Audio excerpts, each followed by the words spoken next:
Hola amigos, ¿cómo están? Gracias de nuevo por estar aquí en su canal. Están aquí y hablan conmigo. Hoy tenemos a un invitado muy especial que se llama Padma. Padma, ¿cómo estás, Padma? Desde Santiago de Hola, Chile. ¿cómo estás? Edith, es un gusto estar en tu canal.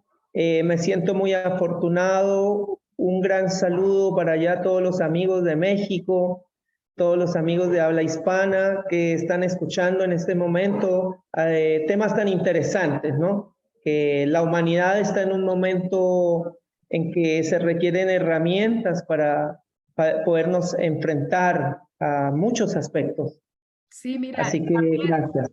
un poquito más adelante vamos a tener a Pablo Araya, que gracias a él ha hecho esta introducción y este contacto contigo, que va a ser fascinante también tenerle por aquí. Cuéntanos, Padma, qué bonito. Mira, yo sé que me ha hablado Pablo muy bien de ti, de todo lo que estás haciendo. Cuéntanos, ¿qué es lo que estás haciendo ahora? ¿Vives en una aldea? ¿Decidiste? Cuéntanos. Bueno, yo vivo en una aldea ecológica, una aldea que va en vías de ser autosustentable. Nosotros vivimos aquí para el sur de Chile, a unas 4 horas al sur de Chile, hacia la parte montañosa de la cordillera de los Andes. Y son lugares donde nosotros hemos querido ir y vivir de una manera diferente. Nosotros practicamos una cultura ancestral de una escuela hindú, pero particularmente, bueno, seguimos allí cosas como el vegetarianismo, la meditación. Son los antiguos textos hindúes quienes trajeron a la humanidad la matemática, conocimiento de medicina antigua, todo esto. Yo sigo esta escuela, pero de la misma manera siento una gran atracción por todas las culturas ancestrales con las cuales he estado haciendo un estudio, un paralelismo entre todas estas culturas ancestrales, unida por supuesto la cultura maya, la cultura azteca, que me parecen muy interesantes. Wow. Me había comentado Pablo que ¿estos son los Vedas o quiénes son los Vedas, Padma, para entender mejor? Perfecto, sí, para todas aquellas personas que nos escuchan, no saben mucho acerca de la cultura oriental, la palabra Veda significa conocimiento. Veda. Son los textos más antiguos de India. Tienen 4 textos principales: el Rig Veda, Atharva Veda, Yajur Veda y Samaveda. Estos textos hablan desde matemática, geometría, mantras, meditación, reúnen astronomía, reúnen un conocimiento bien valioso, la verdad. Justamente es una de las culturas más visitadas a nivel mundial. Es una cultura que enfatiza mucho del contacto del ser humano hacia su espíritu. Y sí, es bien interesante. ¿De dónde nace porque dices que es de las más buscadas? Entonces, ¿cuál es la razón? ¿Por qué consideras tú que es tanta la importancia para lo que son los Vedas? Porque los Vedas yo pensé que eran personas, pero más bien son los que siguen esta doctrina, ¿no? Claro, los Vedas son textos, Ah, textos muy antiguos, son textos, sí. No ok. te preocupes, que es muy normal. Nos enfrentamos a culturas que tienen miles de años de antigüedad. Imagínate, los Vedas se dice que tienen más de 5000 años de antigüedad, Wow. así que es muy interesante. Estos textos antiguos están escritos en sánscrito. Oh, La palabra sánscrita, sí, el sánscrito es muy antiguo. sí. Sans significa madre y kritos idioma. Es el idioma madre de muchas lenguas. Hay mucho dentro de nuestro lenguaje en el español que tiene palabras sánscritas. Eh, por ejemplo, cuando uno dice alma en sánscrito es atma, Ah, y así atma, y así muchas palabras que tienen los idiomas y que vienen del sánscrito. Era O sea, son textos muy antiguos, como te digo, y las personas de India normalmente derivan muchas de las escuelas de estos antiguos textos. Padma, tú me dijiste que este nombre Padma es el nombre de tu iniciación. ¿Cómo fue esta iniciación? Bueno, dentro del hinduismo, al igual que en muchas culturas ancestrales, cuando la persona decide cambiar su karma, por decirlo de alguna manera, su destino, entonces el guía, el maestro espiritual, no sé, en México, no sé cómo le dicen, el chamán, o así, en la India se le dice el gurú, el maestro, entonces él te da un nombre iniciático cuando tú te comprometes a cambiar tu vida, tus hábitos. Esto también se daba en el cristianismo antiguo. Por ejemplo, Jesús a todos sus discípulos les cambió el nombre. A Simón le puso Pedro y así. A cada uno de ellos le cambió. Oh, y a la pregunta que tengo para ti es la siguiente. ¿Cuál es la mayor enseñanza de estos textos, de los textos, los Vedas? Bueno, la mayor enseñanza, tienen un conocimiento muy impresionante. Ellos hablan de que hay cuatro caminos a seguir en el ser humano. Dharma, son los deberes propios del ser humano, los deberes con la sociedad. Artha, desarrollo económico, todos los seres humanos necesitan algo de desarrollo económico.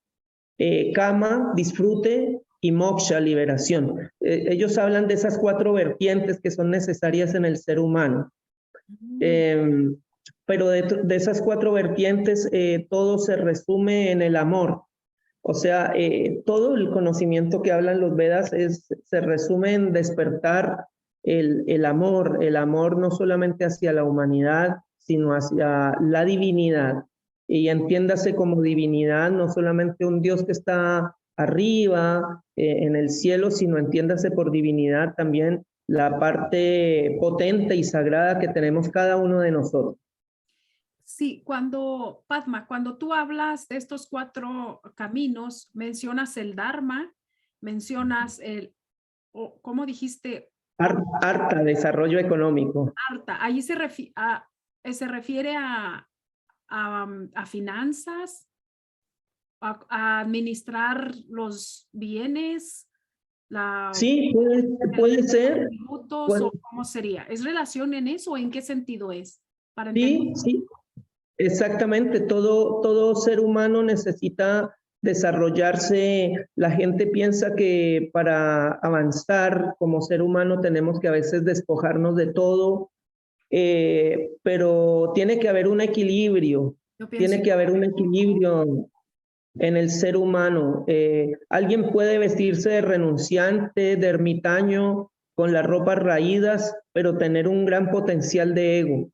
Pero alguien puede vestir muy bien, con una corbata muy bien vestido, pero ser una persona muy humilde y con grandes conceptos espirituales. Yo escribí algo que se llama materia sí, materialismo no. O sea, no tiene nada de malo la materia es hermosa, porque hay personas que la trabajaron e hicieron lo mejor que pudieron. Entonces, la materia no hay que estar peleado con la riqueza material. El problema viene cuando no sabemos usar el dinero o las cosas materiales para el beneficio de otros, del bien común y no nada más de la vanidad, de la apariencia, ¿verdad? Entonces, qué interesante eso. Eso se me hace muy evolucionado pensar así. O sea, no es muy exactamente, no voy a decir más porque lo dijiste correctamente, así como tú dices. El hábito no hace al monje, dicen, ¿verdad? Entonces, no tiene que ver la apariencia. Y dijiste kama, la palabra kama, que tiene que ver con exactamente con los deseos, con el disfrute. El ser humano también tiene... ¿Sí va directamente con lo del sexo? Puede ser la parte de disfrute sexual, pero también hay mucho tipo de deseos que el ser humano trata de complacer, ¿no? Entonces, esa parte tampoco uno no la puede negar, el ser humano no se puede negar esa parte, porque automáticamente nos falta algo. Entonces el ser humano tiene que tener un equilibrio entre todas estas partes para realmente después, finalmente también abocarse a lo espiritual. Exactamente, porque también tendemos a ver todo como muy negativo y muy oscuro, como que es malo, pero el hacer el amor es crear vida. Es crear Claro vida, que de sí. ahí viene la vida, de ahí viene la creación. Imagínate qué hermoso. Cuando ya se degrada, cuando ya hay toda esa depravación, entonces cuando se ensucia algo que es sagrado. Es muy bonito eso que acabas de decir. ¿Y el cuarto cuál es, Padma? Moksha significa liberación. Ah, Tienes muy buena memoria, Edith. es Sí, la que liberación. me La pasa. liberación. No sé si has escuchado, bueno, aquí en Occidente han llegado mucho las escuelas budistas. El hinduismo es anterior al budismo. El budismo tiene 3.500 años, más o menos, y el hinduismo tiene más de 5.000 años. Dentro de los conceptos que nos llegan a nosotros, cercanos, que vendría a ser el budismo, yo sé que tú has escuchado algo que se llama la rueda del samsara. Sí, sí, sí. La rueda del samsara es el ir y devenir en el reiterado nacimiento y muerte. Entonces, Buda decía, bueno, la historia de Buda es maravillosa, muy bonita. Él descubrió que lo que ata al ser humano finalmente a regresar a este mundo donde él experimentó, él observó tres aspectos fuertes, como era la enfermedad, la vejez y la muerte. Entonces él decía, ¿qué es lo que nos está haciendo regresar de nuevo a este mundo? Y él llegó a la conclusión que es el apego, el apego.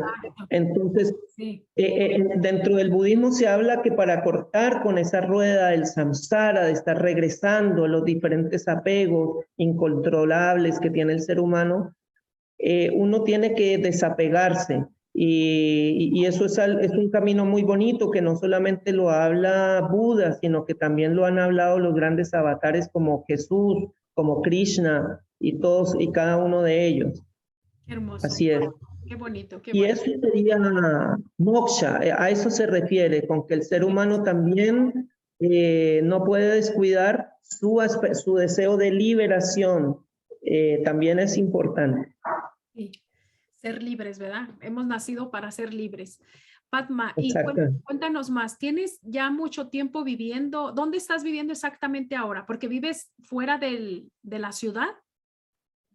Sí. Sí, yo normalmente, yo empecé a vivir en ashram, en comunidades ecológicas, algunas viven, algunas más citadinas, y ahora estoy en un camino ya de vivir más en la naturaleza. Yo he vivido en varios países, en diferentes aldeas ecológicas, y aquí estamos en este momento bien abocados a vivir en la naturaleza, y más con todos los cambios que están habiendo a nivel mundial.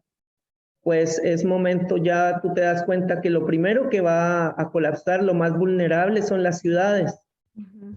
el ritmo de estrés de las personas.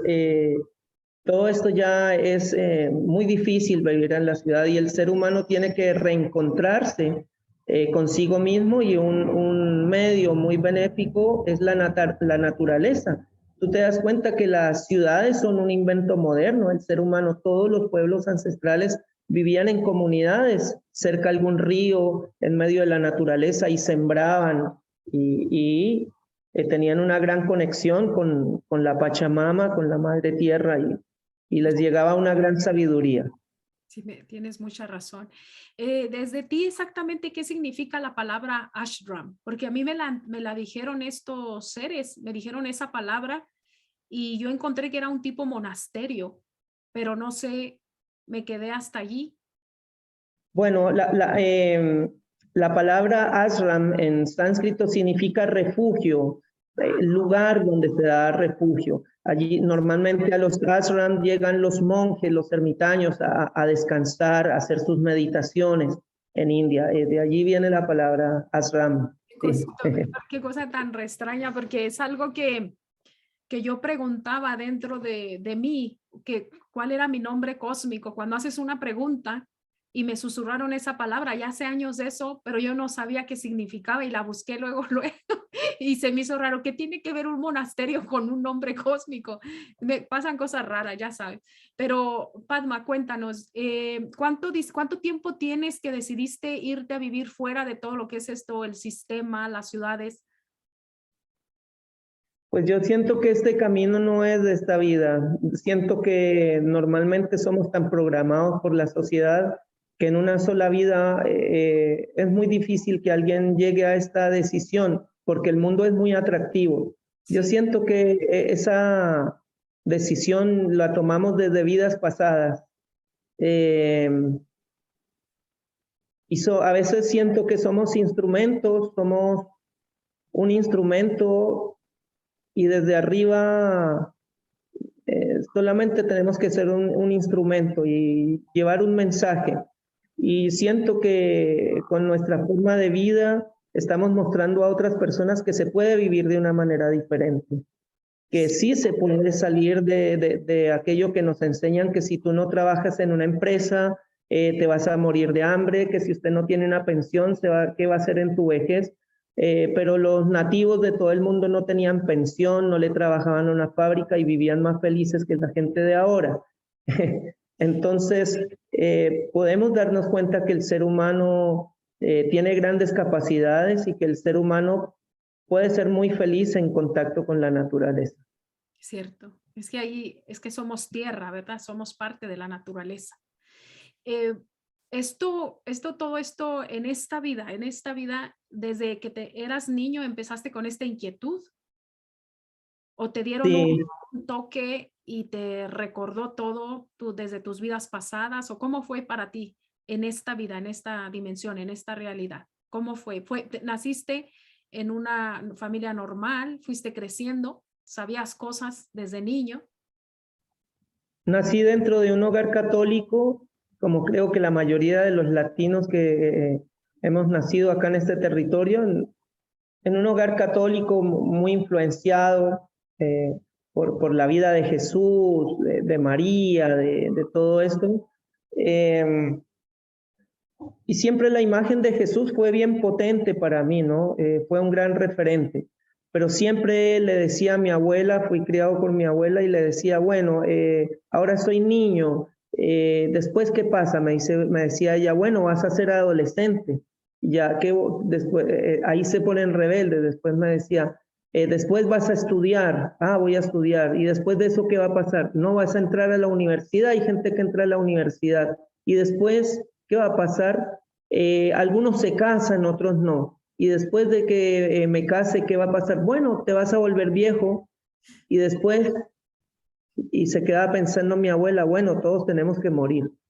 Entonces, para mí, yo a veces, antes de cerrar mis ojos, antes de quedarme dormido, me llegaba como un shock muy fuerte. Yo decía, pero si nos vamos a morir después de todos los procesos que tengamos que hacer, entonces, ¿qué sentido tiene levantarme todos los días y hacer cosas? No, no, había algo que no estaba bien.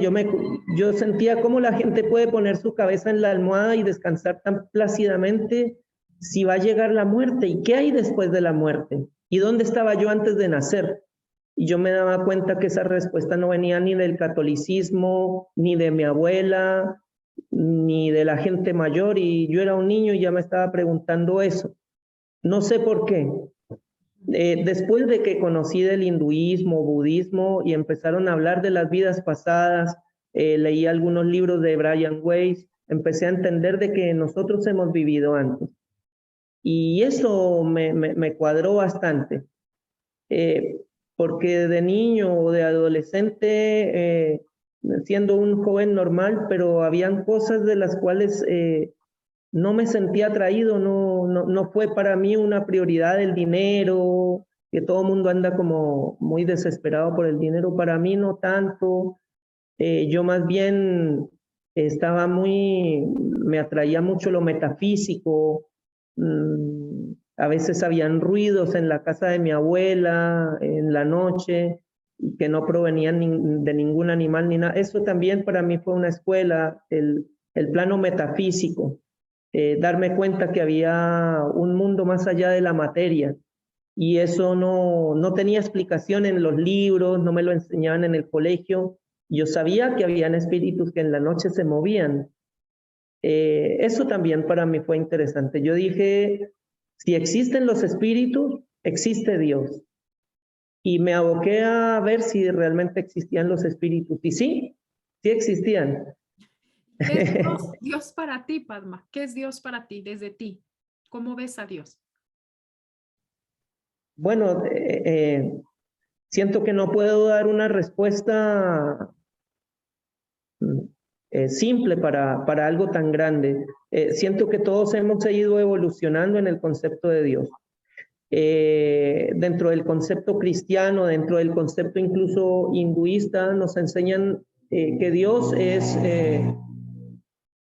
alguien gigante, una imagen a la cual nos debemos porque nos creó, porque nos ha dado un conocimiento, porque nos dan normas morales para vivir.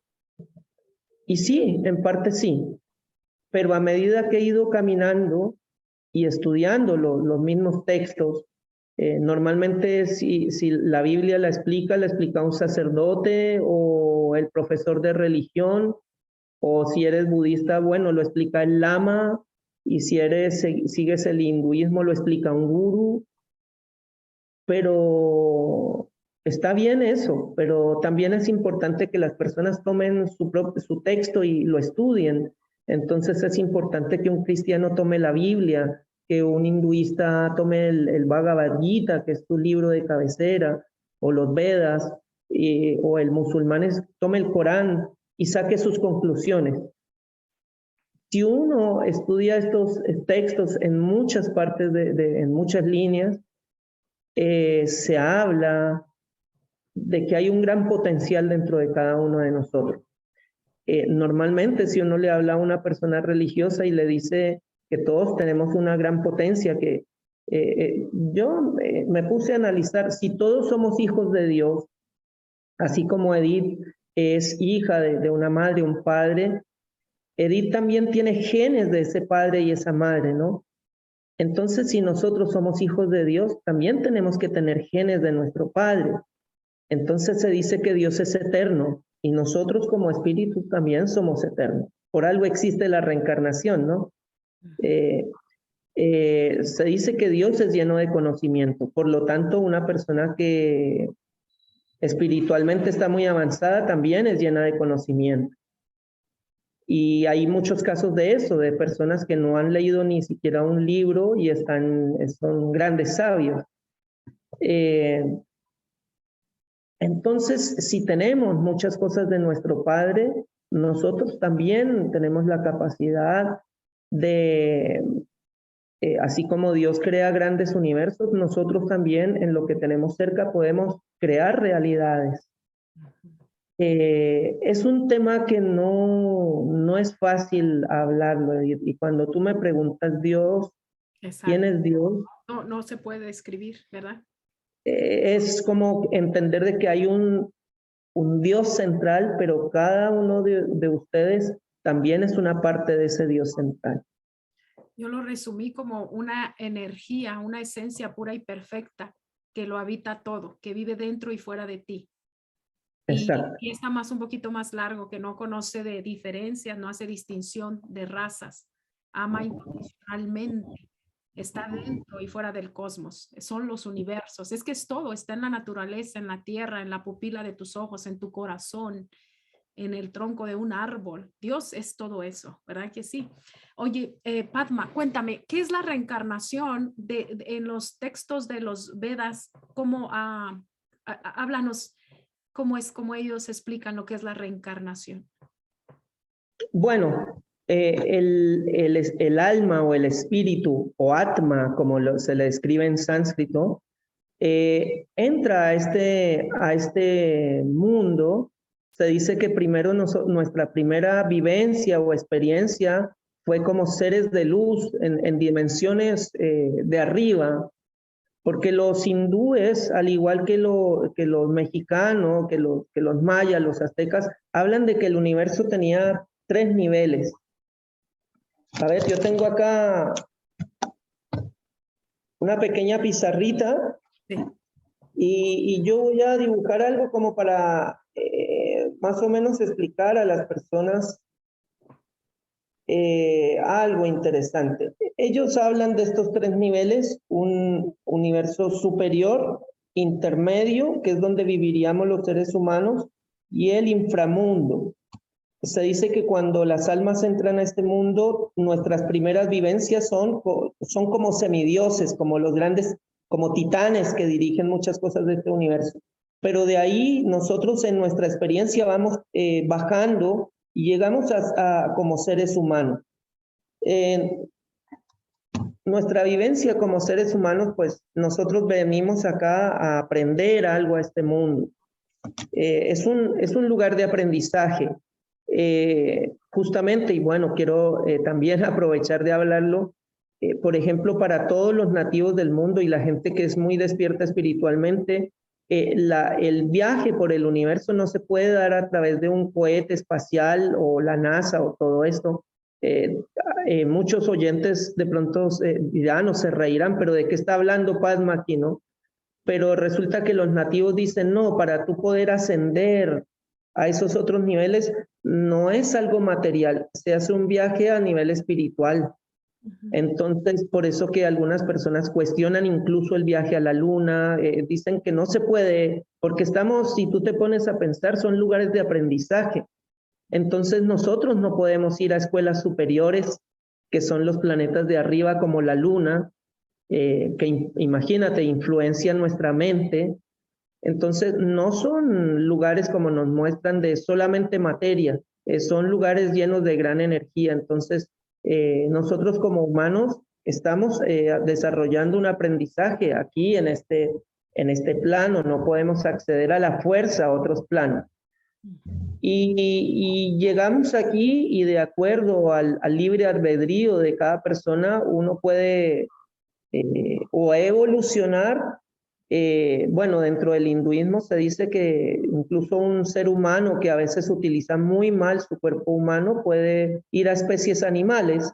Ellos dicen que dentro del cuerpo animal uno no acumula karma. Entonces es como una carta comodín para no seguir degradándose.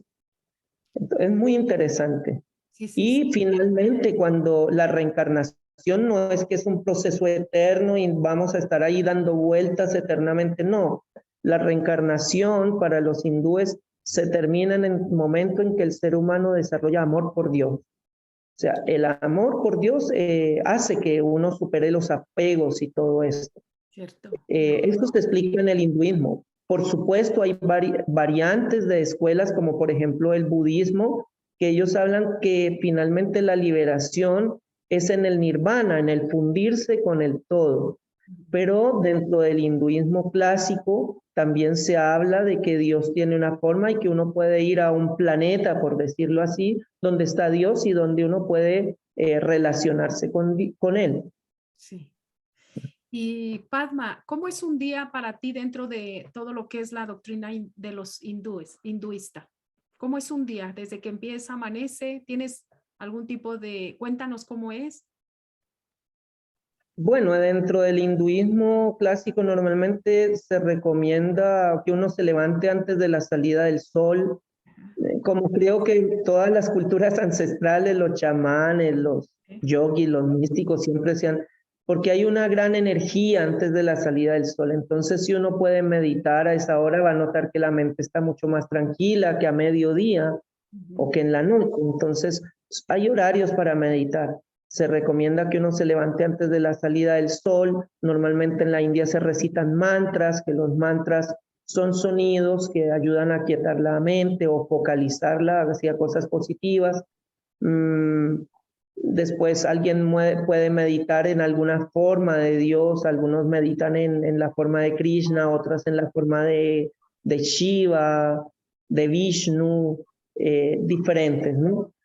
Después se hace una lectura de los textos de los Vedas y durante el día en las comunidades se hacen diferentes actividades, ya cada uno, algunos van a preparar los desayunos para la gente en la comunidad, hay otros que tienen habilidad en los huertos, hay otros que tienen habilidad en el yoga, así. Así que de esa manera se vive en un ashram. Tuve la oportunidad de viajar a India en el 2014 y me daba cuenta también los ashram en India también funcionan de esta manera, o sea, donde hay personas que les gusta vivir de una manera monástica y es bien bonito. Oh, wow, qué bonito. Este viaje a la India, ¿cuánto tiempo estuviste por allá? Como 5 meses Wow. estuve. ¿Y te integraste en alguna comunidad? ¿Estuviste en un tipo monasterio también, un ashram? Sí, estuve en varios ashram, estuve en el distrito de Uttar Pradesh, que es cerca a Nueva Delhi, que es la capital, y en Uttar Pradesh está un lugar que se llama Brindavan, que es para los hindúes tiene un sentido muy espiritual porque es el lugar donde nació Krishna hace 5000 años. Entonces normalmente se va a peregrinar por todos los lugares donde estuvo Krishna dando sus enseñanzas. Luego estuve en Benares, que se considera que es la ciudad más antigua del mundo, que antiguamente se llamaba Kashi o Varanasi. Y son ciudades muy, muy antiguas, llenas de gran sabiduría. En Benares fue donde Buda dio su primer discurso a sus primeros 5 discípulos. Y es interesante India, la verdad. ¿Qué fue lo que más te impactó de la India? ¿Lo que más te gustó de todos los 5 meses que estuviste ahí? Normalmente todo el mundo dice que India es un lugar muy pobre, la gente se imagina que es un lugar con olores fuertes, miseria, y no es tanto así. Me sorprendí mucho que en todos los ashram de las diferentes escuelas siempre se está repartiendo alimento, tanto desayuno, almuerzo, comida, a todos, a los turistas que lleguen allí, sea del país que venga. Eso me sorprendió mucho de que el alimento es abundante. Puede que haya regiones de India donde haya escasez, como por supuesto como en cualquier país, pero realmente yo dentro de lo que recorrí harto, nunca vi, o sea, hay mucha preocupación por la alimentación de la gente. De lo que más me impactó que el hindú, dentro de sus enseñanzas que tienen, ellos dicen que cada vez que alguien visita tu casa, es Dios que te visita. Tú visitas la casa de un hindú y él es capaz de dar la cama de él para que la visita se quede en la cama y él duerme en el suelo. O sea, yo creo que de los mejores anfitriones que hay en el mundo, sin duda, los hindúes se llevan el premio, porque es gente muy especial. Yo en varias oportunidades me perdí en India y cómo puedo llegar a no, sube hacia esta rickshaw, que son como pequeñas motitos, mototaxi, tú hacia aquí, lo vamos a llevar al metro, nosotros vamos en esta dirección.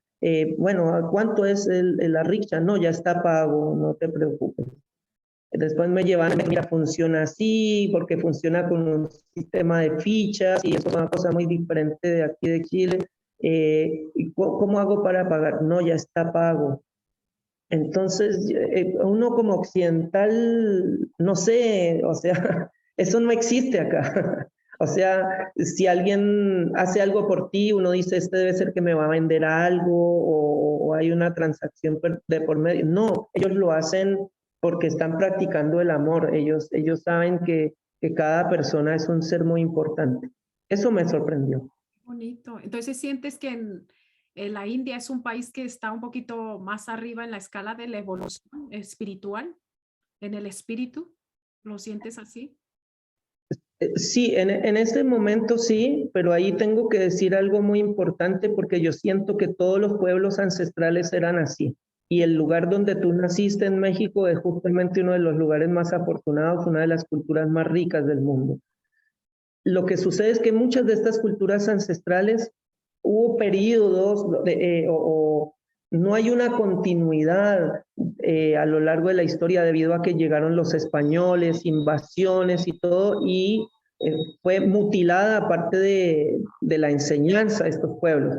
India, de una manera u otra, preservó esos conocimientos, a pesar de que hubieron invasiones musulmanas, pero ellos también tenían un fuerte ejército, que eran los kshatriyas, o los guerreros de India, que me tocó visitar varios lugares de esto donde se resguardaba el conocimiento, en lugares como Jaipur, y India preservó esto, y por eso que hoy en día pueden mostrar esa sabiduría. Pero sin lugar a dudas, todos los pueblos del mundo tenían esa conexión. De hecho, estaba viendo en lenguajes de idiomas nativos de México, de los mayas o de otras culturas o pueblos, no existían las malas palabras, no existía el mirar en menos a otra persona, el criticar a otro. No, siempre habían palabras muy apreciativas para referirse a los otros. O sea, sin lugar a dudas, eran pueblos muy avanzados, todos. No diría solamente la India, todos. Sí, pienso, fíjate que yo escribí y hice un pequeño video acerca de eso, de lo que cuando ahora se dice el nuevo despertar. No, no es el nuevo despertar, porque ya hubo seres muy despiertos, nuestros orígenes, regresar a nuestros ancestros, a la forma en cómo ellos vivían, más conexión con la naturaleza. Más bien es diferente, ¿no? En el sentido en que lo tratan de decir ahora como que la raza humana está evolucionando. No, yo pienso que estamos reencontrando lo que verdaderamente somos como humanidad, lo que se ha perdido. Este es un regalito que me trajeron de allá de México, justamente. Mira qué bonito. La flor del peyote. Y tiene 7 hojitas. Mira, tiendo a contar, siempre hago no, 8 hojitas. Qué bonito. Mira, Padma, de este nos queda menos de 1 minuto. ¿Te gustaría hacer una segunda parte? ¿Quieres Por continuar? supuesto que me Ok, gustaría. entonces te voy a mandar igual el link por WhatsApp y nos conectamos de nuevo. ¿Te parece? Sí, voy a aprovechar de tomar un vaso de agua y seguimos hablando. Perfecto, Padma. Entonces, por aquí estamos. Ya se está cortando esto y te mando el link. Gracias, Padma, por estar con nosotros. Gracias, gracias.